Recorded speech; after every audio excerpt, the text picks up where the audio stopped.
que são os acordos de Oslo? Os acordos de Oslo, na essência, produzem um caminho muito controlado pelo Estado de Israel, mas que a OLP acabou aceitando porque considerou que não tinha força para ir além disso. Uhum. O que é o Acordo de Oslo? O Acordo de Oslo é assim: pegou os 21% da Palestina, aqueles 21% que a Resolução 242 havia designado para a criação de um Estado palestino, e disse assim: olha, vamos dividir esses 21% em 3 áreas: área A, área B e área C. A área A vai ficar sob controle civil e militar dos palestinos. São cidades palestinas, não é? Como Ramallah, Belém e outras. Tá bem? Então essa é a área A, controle militar e civil palestino. A área B, o controle civil vai ser palestino, mas o controle militar é israelense. São as estradas que ligam umas cidades palestinas às outras. Que Você beleza, não consegue ir de uma cidade palestina a outra sem passar por uma estrada, e essa estrada está sob controle civil e militar de sob Israel. controle militar de Israel. O controle civil Da Palestina. é da Palestina. E a área C é controle civil e militar israelense. Que é a grande parte também. Então o ponto de partida de Oslo seria essa divisão. Tá bom?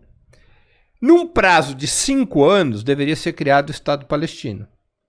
E para organizar essa transição, é criada a Autoridade Palestina, que é um subestado. É um Estado que não tem poder de Estado. Ele é uma gerência desse protetorado palestino. E quem que escolheu esses... A Autoridade Palestina foi... Autoridade. A OLP assume a Autoridade Palestina e depois há eleições presidenciais. Nós vamos chegar lá. Só que não era apenas isso, o Acordo de Oslo. O Acordo de Oslo tinha outros ingredientes. Quais? Todo o controle do comércio exterior, do câmbio, dos recursos financeiros, do fornecimento de água, do fornecimento de energia elétrica, tudo continuava nas mãos de Israel. Tudo continuava nas mãos de Israel. O povo palestino totalmente dependente. Totalmente dependente. Não há como você chegar na Cisjordânia ou na faixa de Gaza sem passar por Israel ou sem passar, no caso da Cisjordânia, pela Jordânia. Mas o Israel passa a controlar todo o fornecimento de água e energia elétrica. Israel controla o comércio exterior, Israel controla o câmbio, Israel controla qualquer tipo de fluxo financeiro. E a moeda dos territórios ocupados é o shekel, que é a moeda israelense.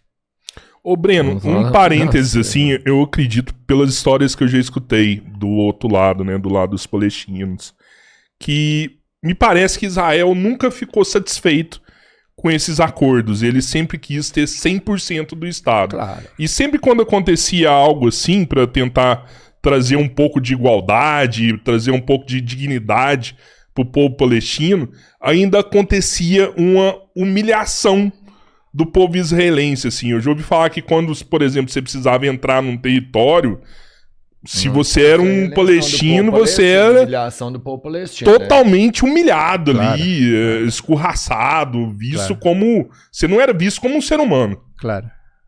Tem toda a razão. Você já escutou relatos desse tipo, isso realmente... E vi com os meus próprios olhos. Porque Você eu já tive viu em com Israel. seus próprios Claro, olhos? Claro.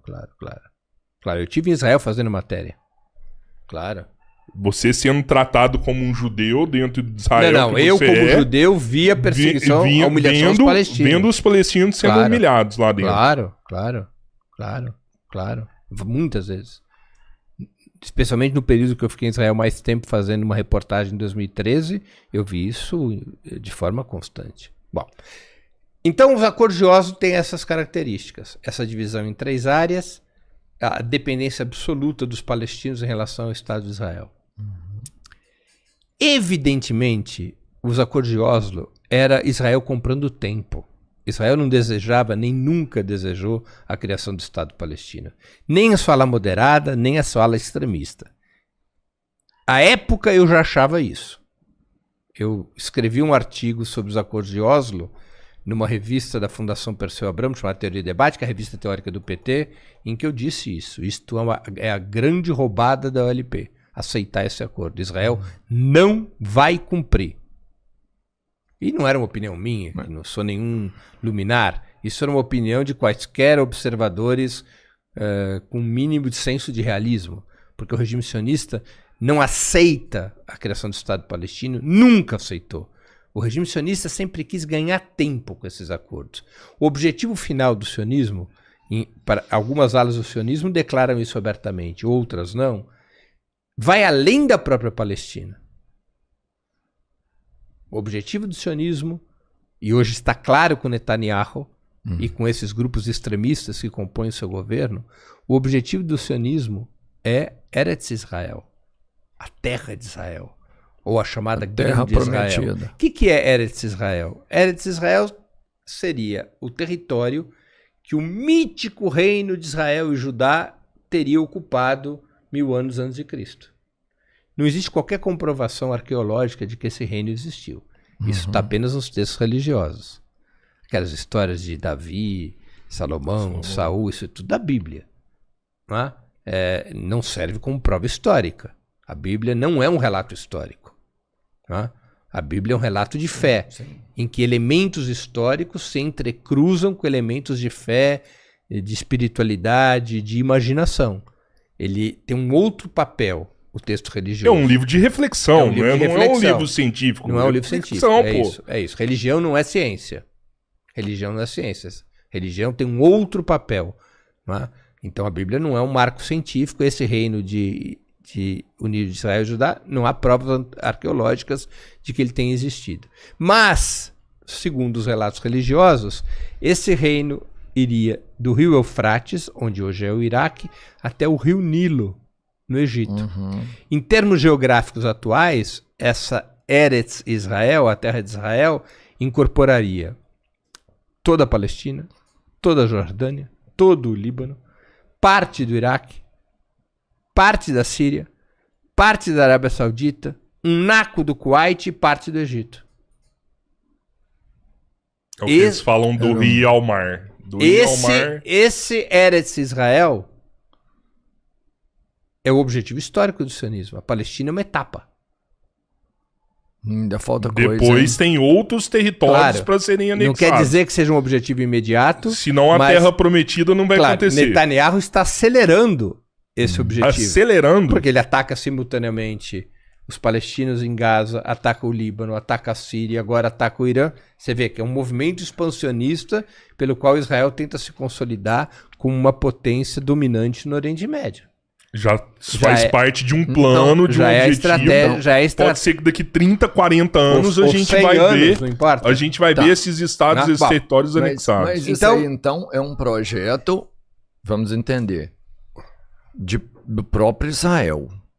Isso não é um projeto, por exemplo, de interesse americano. Vamos falar disso daqui a pouquinho? Pode.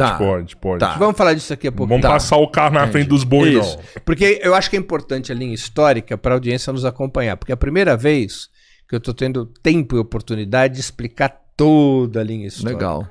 Tá bom? Nem nos meus programas eu fiz isso. E fica, tô adorando, e fica muito mais entendível. Tá bom, perfeito. Isso, claro. A linha histórica nos ajuda a compreender o que se passa. Bom, no exato momento em que Israel assina os acordos de Oslo, ele já começa a traí-lo. Como é que Israel trai o acordo de Oslo? Incentivando a colonização ilegal de judeus na Cisjordânia. Israel começa a impulsionar, patrocinar isso lá. Patrocinar que judeus de outros países e também de dentro de Israel começassem a colonizar a Cisjordânia, criar assentamentos judaicos. Ele deu áreas nas áreas B e C dos acordos de Oslo, que são áreas palestinas. Hoje, passados 32 anos de Oslo, nós temos cerca de 750 mil colonos judeus em cerca de 240 assentamentos ilegais na Cisjordânia e em Jerusalém Oriental.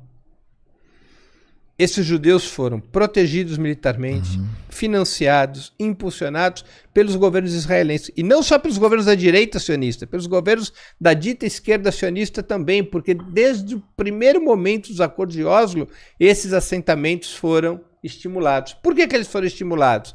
Porque esses assentamentos impedem os palestinos de terem um território contínuo. E sem território contínuo não há Estado. Como é que você constrói um Estado sem território contínuo? Não dá. Não há? Então, Israel começa a sabotar Oslo no exato momento em que o assina. Demora um tempo e os palestinos se dão conta que tinham entrado numa roubada. Que os acordos de Oslo eram uma armadilha. Como é que é aquele filme dos dois caminhoneiros? É cilada, Bino. Foge, é cilada, Bino. É cilada, Bino. Os palestinos se dão conta disso.